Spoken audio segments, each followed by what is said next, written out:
Today, you join me once again in this beautiful Victorian park, and we'll have a look at a selection of videos which don't have a common theme among them other than they're all very, very strange. In some cases, it's a case of I've seen them, so now you have too.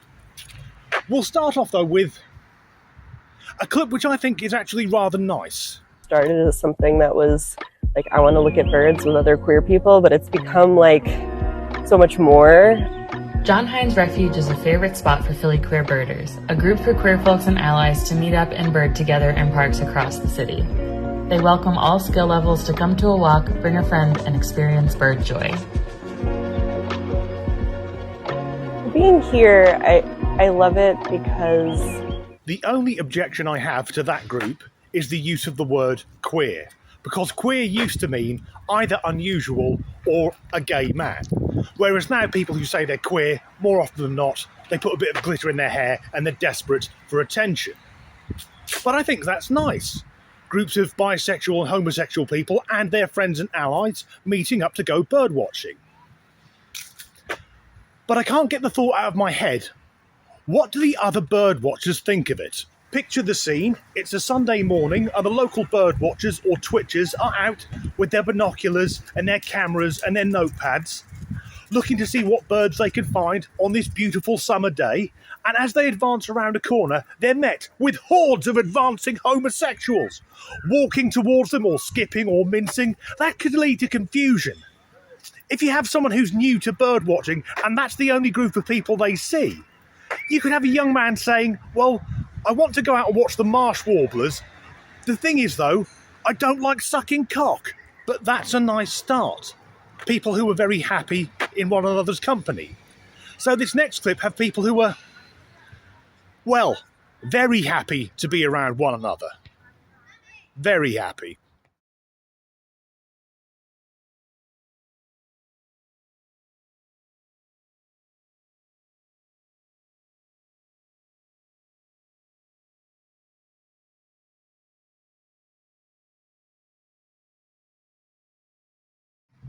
They look like they're having a lovely time. Note that there are very few men there, and those that are there are at the back. Apart from, I'll say the Indian chap, the man of Indian heritage, who's front and centre, basically. I think we all know that he's the cult leader. The other men probably can't have sex with their wives anymore. And I expect it won't be too long until they're deciding, do we drink the Kool-Aid or go out in a firefight? What I did like, though, was that single red balloon.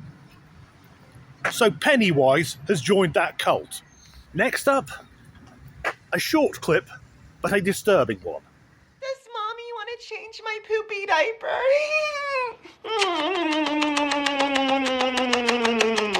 Please, Mommy, I took a poopy.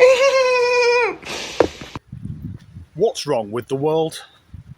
That, and I had to watch it a couple of times to make sure, that is a man dressed up as a little girl telling the entire world that he has pooped his diaper. Now, if that is the case, that is a grown adult who's made a conscious decision to shit himself.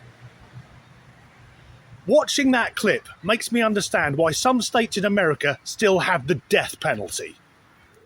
Yet, even though he is age-playing as a young girl, little kids don't act like that. Mate, you just look fucking deranged. This next clip could only have come from the US of A. Hello to all my friends over in the New World. Boys do need tampons. I just found out they actually do need them. Hear me out. It turns out that teachers, as part of their active shooter drills, have been told by law enforcement and doctors that tampons are a great way to plug up a bullet hole and to slow the bleeding. Personally, I think the idea of putting tampon dispensers into male bathrooms is fucking ridiculous. And I've given my reasons in previous videos. Yet, even though this woman is being satirical, only in America could someone think tampons, bullet wounds.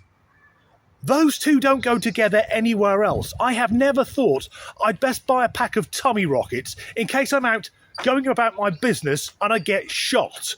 And I know I'm being terribly British by saying this, but maybe to the people, the rather excitable people who live on the other side of the Atlantic, Rather than thinking that having tampon dispensers in boys' bathrooms is a good thing to treat gunshot wounds, would it not be better to keep the guns out of the schools? I've got one clip left. This is possibly the most condescending man I've ever seen, and that's coming from me. You ever wonder what it looks like from the side when you take a seat at the dinner table? Most of you will be leaning over the chair, pulling it over, then coming in and make it look effortless. Make that chair serve you.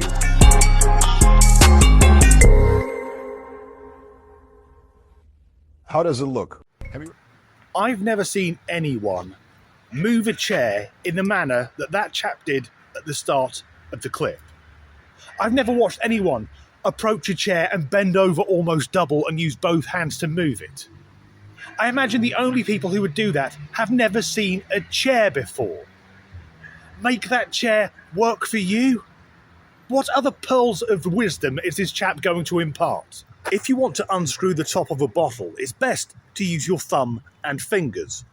Don't ram the bottle into your eye socket and try and twist it that way. And if you're looking to cook a meal, it's best to use the oven. Don't set fire to the sofa and throw your food onto it. That's the end of this video. If you enjoyed it, please do like and subscribe if you haven't already. And as ever, thanks for watching. Also, I haven't fucked up today, so sorry, there aren't any bloopers.